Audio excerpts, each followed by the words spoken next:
Jeudi 28 novembre 2024, les progrès réalisés par la Côte d'Ivoire au cours des 14 dernières années dans les secteurs de l'éducation, la santé et l'agriculture, salués par l'ambassadeur du Ghana en Côte d'Ivoire. Frédéric Daniel, en fin de mission, a eu un entretien ce jeudi à Cocody avec le chef de l'État, Alassane Ouattara. Signature de 3 accords importants s'inscrivant dans le cadre de la coopération entre les Émirats arabes unis et la Côte d'Ivoire. C'est le Premier ministre Robert Begré-Mambé qui a présidé ces signatures. 2 de ces accords permettront de soutenir la politique de construction de logements sociaux en faveur des populations. Et puis à l'hémicycle, les députés viennent de voter en plénière le budget de l'État. Plus que la Chambre basse au Sénat pour que l'État ivoirien se dote d'un budget pour l'exercice 2025 estimé à plus de 15 000 milliards de francs CFA. Les députés ont aussi voté le projet de loi portant règlement du budget de l'État pour l'année 2023. Bonjour à tous, je le disais à l'instant, le chef de l'État, Alassane Ouattara, a reçu ce jeudi à sa résidence à Cocody l'ambassadeur du Ghana en Côte d'Ivoire. En fin de mission, Frédéric Daniel est allé faire ses adieux au président de la République. Le point de Alexis Moudraogo. Ce jeudi, à la résidence présidentielle, Frédéric Daniel Laria, ambassadeur du Ghana en Côte d'Ivoire, est reçu par le chef de l'État, Alassane Ouattara. Je viens de recevoir mon frère du Ghana, ambassadeur de mon frère, le président Nana Akufo-Addo, qui est en fait un Ivoirien, puisque ça fait plus de 3 décennies qu'il est en Côte d'Ivoire. D'abord à la Banque africaine de développement, où nous nous sommes connus, et ensuite ambassadeur du Ghana depuis 8 ans. Et je suis un peu triste de voir mon frère partir, mais c'est la règle diplomatique, et je tenais à l'accompagner et lui dire qu'il va nous manquer, et surtout qu'il est en Côte d'Ivoire, il est chez lui. Le diplomate salue la qualité de la coopération entre ces deux États, mais surtout le leadership du président ivoirien. Je peux affirmer sans équivoque qu'il fait bon vivre ici. On assiste au quotidien à d'énormes progrès dans tous les domaines. Lors de mon mandat, nous avons pu établir Ghana Cocoa Initiative, qui permet de donner une sorte de prime à nos planteurs. Je voudrais saluer la Première Dame, dont son combat contre l'exploitation, la traite, le travail des enfants dans les plantations cacaoyères. Nous avons devant nous un chef d'État visionnaire, bâtisseur, un chef d'État technocrate, dont le souci constant est d'améliorer le bien-être de son peuple. Le 11 octobre dernier, le président ghanéen Nana Akufo-Addo prenait part à Abidjan au premier sommet des chefs d'État de l'accord de partenariat stratégique Côte d'Ivoire-Ghana. Signé en octobre 2017 à Accra, cet accord va insuffler ces prochaines années une nouvelle dynamique à la coopération entre les deux pays. La coopération, on l'évoque du côté des Émirats arabes unis avec la signature de 3 accords présidés par le Premier ministre Robert Begré-Mambé. 2 de ces accords permettront de soutenir la politique de construction de logements sociaux. C'est ce que nous apprend Herman Guivet. Signature d'un mémorandum d'entente entre le ministère de la Construction, du Logement et de l'Urbanisme de la République de Côte d'Ivoire et la Royal Gulf Contracting, entreprise basée à Dubaï et représentée par son directeur général, Hussein Abdul Jalil Havas Ali. Une signature pour la construction de logements sociaux et économiques s'inscrivant dans le cadre du programme présidentiel d'urgence.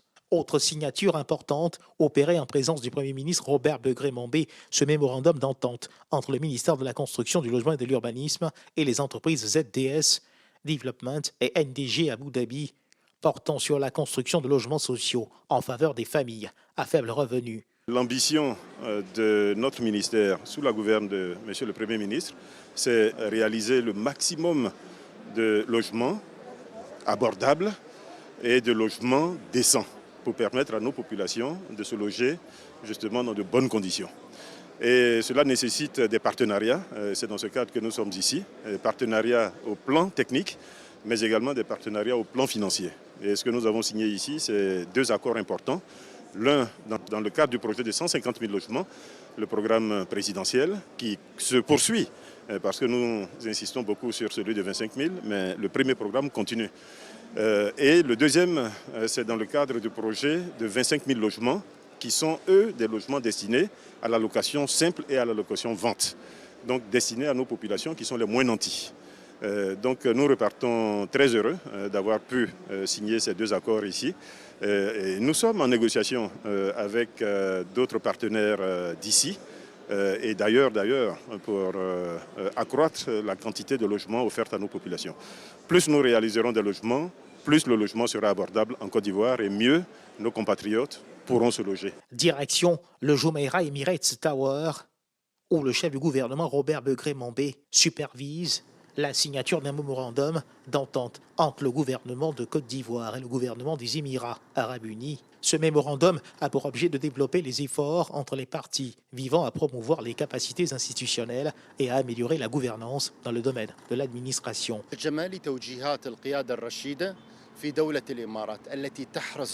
L'accord a été signé sous les instructions du président des Émirats arabes unis, surtout de Dubaï, pour solidifier la coopération entre le gouvernement de la Côte d'Ivoire et les Émirats arabes unis. C'est un accord d'échange des expériences de gouvernement de la Côte d'Ivoire et des Émirats arabes unis et possibilité de renforcement des relations.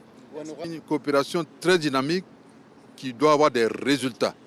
Nous allons encadrer les entreprises qui vont coopérer et faire en sorte que beaucoup d'investisseurs émiratis viennent en Côte d'Ivoire et que beaucoup d'Ivoiriens aient des partenaires ici, à Dubaï et dans les Émirats, de sorte à amplifier notre action de commerce, d'industrie et de coopération. Cette signature inclut le partage mutuel de connaissances et d'expériences, des guides et des modèles de développement dans les domaines de coopération concernés.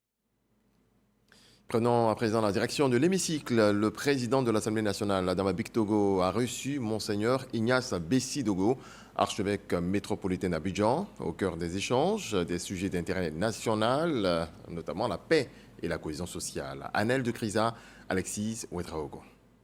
Une audience à l'Assemblée nationale. Monseigneur Ignace Bessi-Dogo, archevêque métropolitain d'Abidjan, rencontre le président de l'institution Adama Bictogo. L'Église est au cœur de l'État du pays et elle a un rôle à jouer dans la marche du pays. Et ce rôle passe d'abord par la prière. Et donc, il m'a semblé indiqué de pouvoir rencontrer les présidents d'institutions. Nommé par le pape en mai dernier, Monseigneur Ignace Bessi-Dogo a pris fonction en août à la cathédrale Saint-Paul du Plateau. Au cœur de cette rencontre, d'autres points, notamment la paix et la cohésion sociale. Restons sur place, je le disais, les députés viennent de voter en plénière le budget de l'État.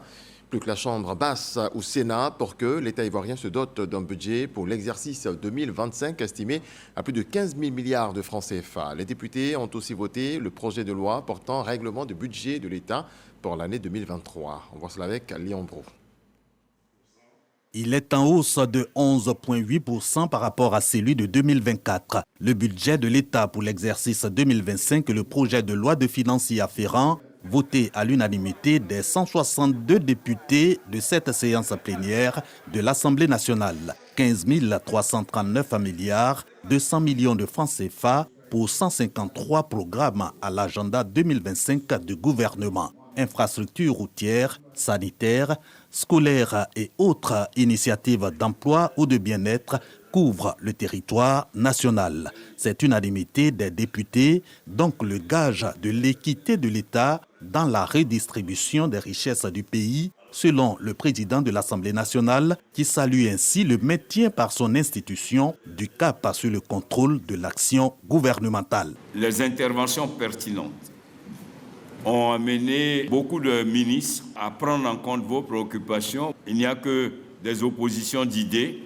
mais ce que nous recherchons, c'est la Côte d'Ivoire et nous sommes un exemple. Je voudrais vous remercier pour cette exemplarité de notre institution. Aussi examiné le projet de loi portant annexes fiscale 2025 et celui portant règlement du budget de l'État pour l'année 2023. Le premier est approuvé à l'unanimité quand le second requiert la majorité des 162 députés mobilisés à cette séance plénière de l'Assemblée nationale. Voilà le budget de l'État au titre de l'année 2025, estimé donc à plus de 15 000 milliards de francs CFA. Une somme pour soutenir l'action gouvernementale pour le bien-être des populations. De grands projets sont annoncés dans plusieurs domaines, notamment celui des infrastructures routières. Le ministre Amédée Kouakou Kofi a exposé sur le sujet au Conseil économique, social, environnemental et culturel. Marie-Chantal Akandan, Traoré Zakaria.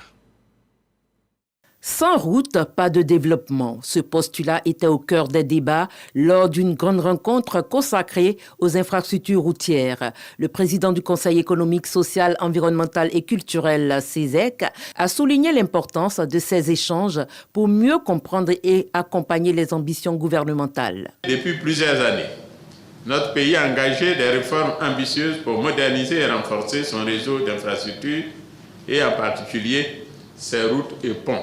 Les investissements consentis dans ce secteur constituent un appui essentiel à la croissance économique, à la mobilité des populations, à la réduction de pauvreté ainsi qu'à la création d'emplois. Les résultats sont tangibles à travers notamment le désenclavement de nombreuses localités et la compétitivité retrouvée et renforcée du secteur du transport. Ces précieux acquis témoignent ainsi de l'engagement du gouvernement à offrir à notre pays des infrastructures modernes et adaptées à nos besoins. Le ministre de l'Équipement et de l'Entretien routier, Amédée Kouakou, a présenté un bilan et des progrès réalisés avec des investissements significatifs. Il y a beaucoup d'infrastructures qui ont été construites, notamment des échangeurs, des ponts, tout ça pour pouvoir fluidifier donc, la circulation à l'intérieur de la ville d'Abidjan. Mais tout le monde ne peut pas résider à Abidjan. Il y a quand même des villes secondaires. Donc il y a Moussoukro, Korogo, San Pedro.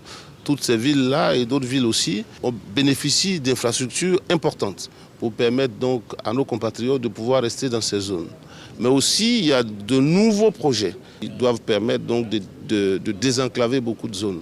Le ministre Amédée Kouakou a également insisté sur la nécessité d'un entretien durable des infrastructures et a réaffirmé l'engagement du gouvernement à construire un réseau routier solide et résilient.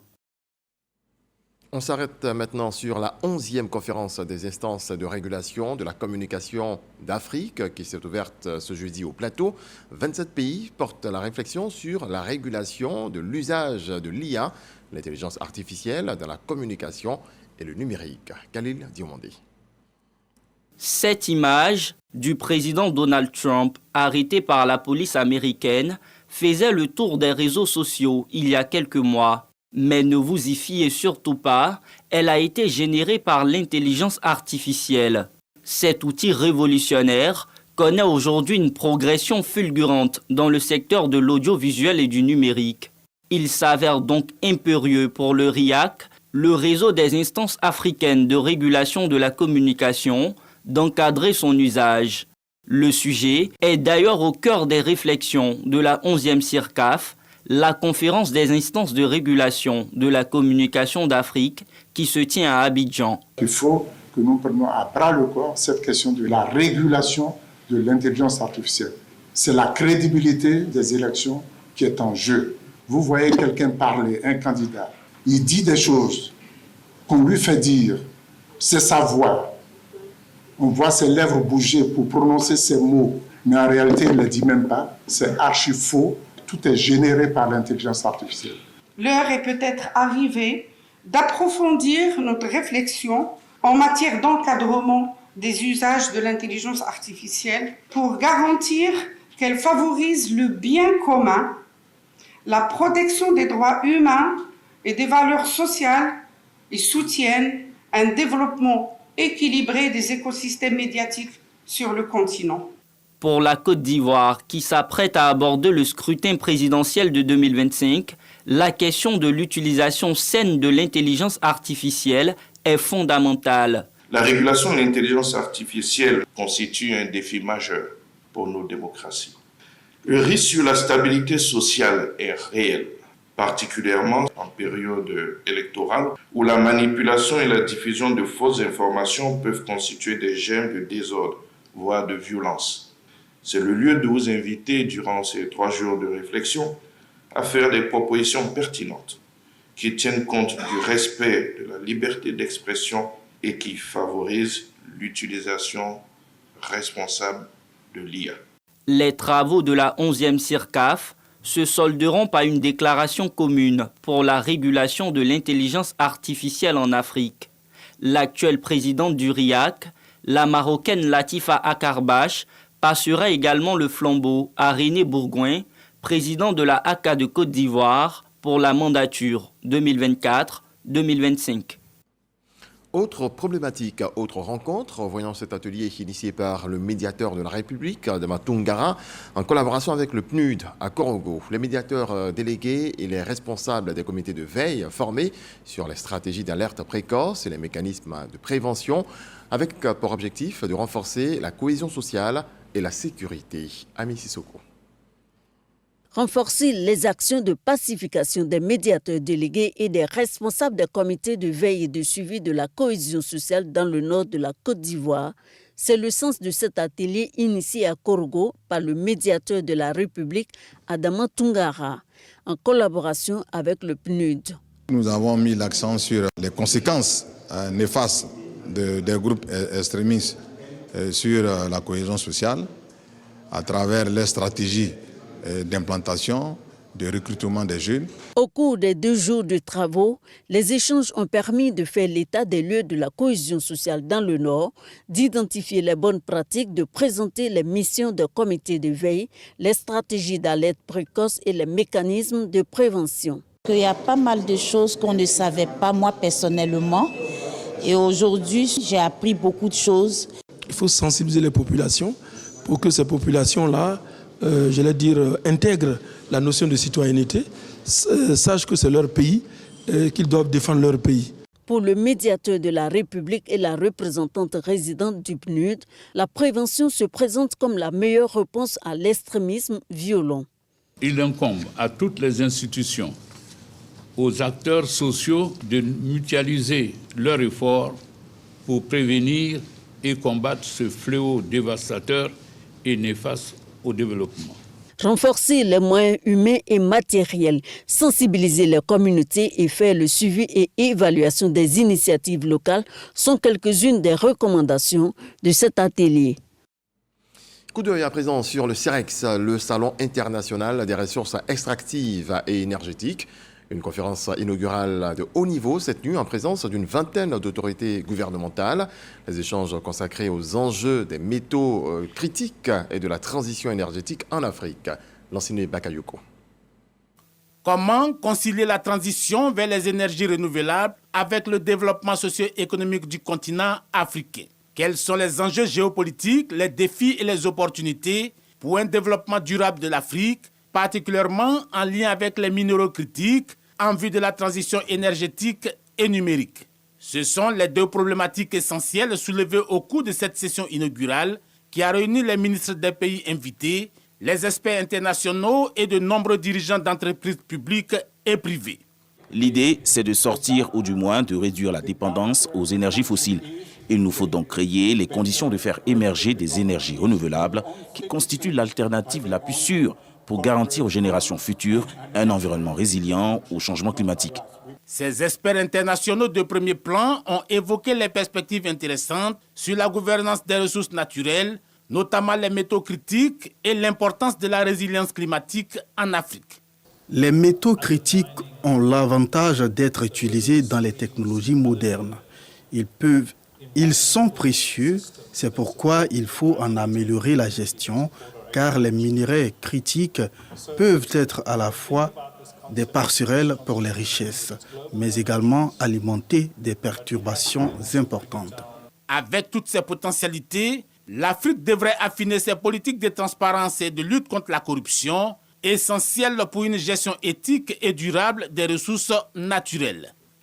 En marquant de son auguste présence la cérémonie d'ouverture de ce matin, le président de la République a clairement signifié l'immense intérêt qu'il accorde à ces importantes assises. Comment ne pas apprécier la haute teneur des conférences qui ont été prononcées par nos 4 éminents experts internationaux qui nous ont densément édifiés plutôt sur des sujets de grand intérêt pour l'Afrique. Ces personnalités de haute dimension ont su nous apporter un éclairage conséquent sur les responsabilités des pouvoirs publics dans la formulation de la politique énergétique en adéquation avec les exigences que nous impose notre nouvelle conscience écologique. En ce qui concerne les chaînes d'approvisionnement des minéraux critiques, l'impératif est d'implanter de nouvelles stratégies permettant à l'Afrique de maximiser les bénéfices de ses ressources de transition. Un autre sujet qui concerne l'Afrique, on parle de la stratégie régionale de résilience pour l'Afrique de l'Ouest, qui est en passe d'être adoptée. Ce après plusieurs mois de travaux experts. Ce jeudi, les ministres des États membres se sont réunis pour examiner le projet de stratégie qui vise à endiguer les effets néfastes des changements climatiques. Maman Traoré, Joël Mambou. Prévention, anticipation et action de lutte contre les changements climatiques sont les axes majeurs de cette stratégie régionale de résilience pour l'Afrique de l'Ouest. Si on n'est pas capable de faire le suivi des déplacements des populations, des catastrophes, des inondations, la rapidité de l'intervention peut aussi handicaper les résultats que nous avons. Les plans d'action que nous allons faire sur les catastrophes naturelles, ce sera un plan d'action qui va lier 3 ou 4 pays ensemble, pas simplement un seul pays.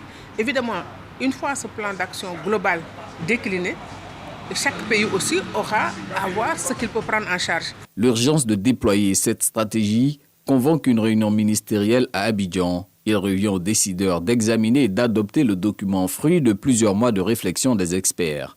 Je voudrais insister sur l'importance de la participation des communautés locales dans l'élaboration et la mise en œuvre de cette stratégie. Les femmes, les jeunes, les enfants, les populations marginalisées doivent occuper une place de choix dans nos réflexions et nos actions, car ce sont eux qui sont les premiers touchés par cette crise. Avec cette stratégie régionale de résilience, la CEDEAO, Communauté économique des États de l'Afrique de l'Ouest, entend barrer la route aux effets néfastes du réchauffement climatique pour ainsi maintenir son rang de la plus dynamique des communautés économiques du continent. En bref et en image, le Palais de la Culture d'Abidjan-Treichville a abrité ce jeudi la cérémonie officielle de lancement du paiement des 25 000 nouveaux ménages bénéficiaires des filets sociaux. Ils auront 36 000 francs CFA chaque 3 mois pendant 3 ans. Le gouvernement solidaire des familles vulnérables à travers ses transferts monétaires réguliers étend ainsi son action. Notons que de 2017 à ce jour, ce sont plus de 432 000 ménages qui ont été impactés par plus de 148 milliards de francs CFA redistribués, selon les précisions de la ministre de la Cohésion nationale, de la solidarité et de la lutte contre la pauvreté.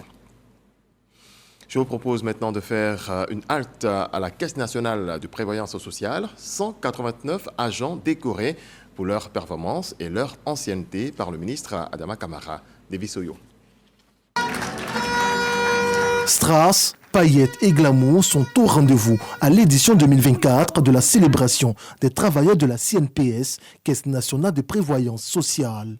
189 agents sont honorés pour leur constance, leur dévouement au travail et leur parcours exemplaire au sein de la Maison de protection sociale des travailleurs indépendants et du privé de la Côte d'Ivoire. En vertu des pouvoirs qui nous sont conférés, je vous décerne la médaille d'honneur du travail, médaille d'or, avec mes vives et chaleureuses félicitations. Outre la catégorie Grand Or qui consacre les travailleurs qui ont 35 ans de service, les concernés de la catégorie Or entendaient 30 années de travail, la catégorie Vermeil 25 ans de service et la catégorie Argent qui regroupe ceux ayant 15 années d'ancienneté sont aussi à l'honneur. Aujourd'hui, je ressens un sentiment de joie et beaucoup de reconnaissance aussi envers la CNPS parce que je vois des gens travailler et tous ne sont pas décorés. Ça n'a pas été facile, mais on a toujours donné le meilleur de nous-mêmes pour aller de l'avant avec notre équipe managériale à la tête de DG. Pour le haut patron de la cérémonie, le ministre de l'Emploi et de la Protection sociale, cette distinction prend tout son sens au vu des efforts consentis par chaque agent au développement de la sécurité sociale en Côte d'Ivoire. Les distinctions que nous remettons aujourd'hui sont bien plus qu'un symbole. Elles représentent la reconnaissance de la République pour le travail accompli et surtout pour les sacrifices consentis. Mais elles sont aussi une invitation à aller plus loin. Cette reconnaissance du patron de la protection sociale en Côte d'Ivoire sert de prétexte au directeur général de la CNPS pour dresser le bilan de l'évolution de l'institution de 2012 à 2023. Nous sommes passés d'un excédent de 8 milliards en 2012 à un excédent de 100 milliards en 2019, un excédent de 200 milliards en 2023. Rendez-vous est pris dans 2 ans pour célébrer les années de service des agents de la Caisse nationale de prévoyance sociale. Voilà, le travail bien fait est toujours récompensé. Et c'est ce que prône le TIMO, les travaux à haute intensité de main-d'œuvre. Une session spéciale est lancée dans le Cavali. Les jeunes des départements de Taï, Tout-le-Pleu, Bleu-le-Quin et Guiglo sont concernés. Un projet de 280 millions de francs CFA qui prend en compte 500 jeunes. Christ Ephraim Diomandé, Siaka Kone pour les détails. TIMO spécial, travaux de haute intensité de main-d'œuvre, bientôt en action dans le Cavali. Cible principale de ce projet d'envergure, 500 jeunes âgés de 18 à 40 ans. Objectif, offrir des emplois à la jeunesse dans les domaines de l'entrepreneuriat, des travaux d'entretien et des tâches de sensibilisation pour une paix durable dans le Cavali. La cérémonie de lancement a eu lieu dans la salle Alassane Ouattara du Conseil régional. Ce projet spécial du gouvernement est supervisé par le ministre d'État, Anne Désiré Ouloto, par présidente du Conseil régional du Cavali. Le projet s'inscrit dans le cadre du programme jeunesse du gouvernement. Et au niveau de la région du Cavali, il s'inscrit dans le cadre stratégique de développement dans la composante formation et insertion professionnelle des jeunes. Une opportunité à saisir pour les bénéficiaires. Jeunes du Cavali, lui réitérons notre engagement à accompagner toutes les initiatives contribuant à la consolidation de la paix et aux initiatives communautaires de citoyenneté telles que visées par le projet TIMO spécial. Anne Désiré Ouloto a exhorté la jeunesse à contribuer fortement au développement de la région. Vous êtes la majorité jeune. Apprenez à vous battre dans la vie. Ce que ton président, ta soeur, ta maman te donne aujourd'hui là, prends avec joie. Fais-le sérieusement. Demain, tu auras plus grand. Et l'une de vos missions, ce sera le métier de la paix, la sensibilisation à la cohésion, à la non-violence. Plus de 280 millions de francs CFA seront décaissés pour l'insertion de ces jeunes dans le tissu social à raison de 55 000 francs CFA par mois et par tête durant 6 mois. L'actualité de ces dernières heures nous mène à Yopougon, à la paroisse Saint-Timothée pour être précis. La célébration de la rentrée pastorale couplée aux festivités du 15e anniversaire de la paroisse. C'était sous les regards du ministre Adama Diawara, parrain de la cérémonie. Walter Amadou Ouattara. Moment exceptionnel à la paroisse Saint-Timothée de la cité EECI à Yopougon. Une atmosphère de fête et de recueillement règne au cœur de cette communauté religieuse. Elle est réunie pour commémorer son 15e anniversaire et célébrer sa rentrée pastorale. Parmi les temps forts de cette célébration, la pose de la première pierre de la future église. Le père Thierry Michel Mobio, curé de la paroisse, rappelle l'importance de prier pour la Côte d'Ivoire, un message qui résonne avec le thème pastoral de l'année et la promesse d'offrir à la communauté un lieu de culte digne de ses attentes. Nous avons plus de 5000 fidèles et les dimanches, il n'y a pas de place surtout. Donc notre Père évêque a voulu qu'on vienne ici pour les aider à bâtir cette église. Et cette pose de première pierre, c'est vraiment toute cette expression de notre Père évêque qui voudrait vraiment aider cette population de Yopougon-là qui vraiment n'a pas d'église. Le ministre de l'Enseignement supérieur et de la Recherche scientifique, Adama Diawara, parrain de l'événement, est solidaire à la vision de cette église. Le thème de l'année pastorale 2024-2025 repose sur la prière pour la paix. Cela est à saluer à plus d'un titre parce que 2025, c'est une année sensible pour la Côte d'Ivoire et les ennemis de notre pays nous prédisent l'apocalypse. Et je pense qu'il est du devoir de chaque Ivoirien et de chaque Ivoirienne de prier pour que notre pays demeure sur sa trajectoire de paix, de cohésion, de fraternité, d'union, de solidarité et de développement socio-économique et culturel. La paroisse Saint-Timothée, avec ses projets d'extension et d'évolution, contribue ainsi à renforcer le tissu religieux et social de la commune de Yopougon. Voilà, c'est tout pour ce 23h. Merci à vous tous de votre attention. Dieu nous garde. Bonsoir.